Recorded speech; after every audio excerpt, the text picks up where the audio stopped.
2025 সালের এশিয়া কাপে কি ভাঙবে বাংলাদেশের দীর্ঘদিনের শিরোপা খরা? 1986 সালে এশিয়া কাপের দ্বিতীয় আসরে প্রথমবার আন্তর্জাতিক মঞ্চে নামল বাংলাদেশ। শ্রীলঙ্কার ভেন্যুতে পাকিস্তান ও শ্রীলঙ্কার বিপক্ষে লড়াই করেও হারল টাইগাররা। কিন্তু দেশের কোটি কোটি ক্রিকেট প্রেমীর মনে উচ্ছ্বাসের ঢেউ বয়ে গেল। বাংলাদেশের ক্রিকেট ইতিহাসে এটি ছিল এক নতুন সূচনা। 1988 সালে ঢাকা ও চট্টগ্রামে প্রথমবার বড় টুর্নামেন্ট আয়োজন করে বাংলাদেশ।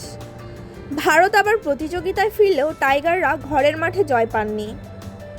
সব ম্যাচ হেরে গেলেও আন্তর্জাতিক ক্রিকেটে প্রথমবার বহুজাতিক টুর্নামেন্ট আয়োজনের অভিজ্ঞতা বাংলাদেশের জন্য মাইলফলক হয়ে দাঁড়ায়। 1990-এর দশক ধরে বাংলাদেশ ধীরে ধীরে শক্তিশালী হয়।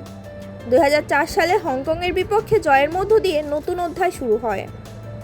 2008 সালে এশিয়া কাপেও টাইগাররা এক জয়-ছয়ের হারের মধ্য দিয়ে নিজেদের শক্তি দেখায়। যদিও ফাইনালে পৌঁছায়নি, আত্মবিশ্বাস বেড়ে যায়।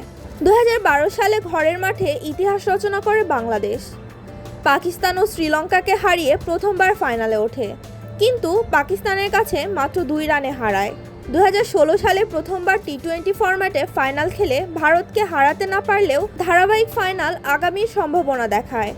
2018 সালে সংযুক্ত আরব আমিরাতে ফাইনালে আবারও জয়ী হয় ভারত। 4 আসরে 3বার ফাইনাল খেলায় এই অর্জনই বাংলাদেশের সবচেয়ে বড় সাফল্য।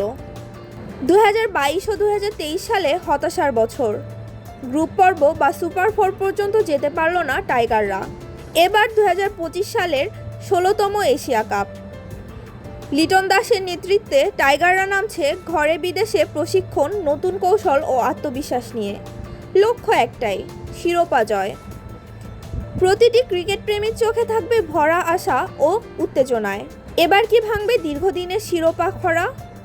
টাইগাররা কি লিখবে ইতিহাসের নতুন অধ্যায়?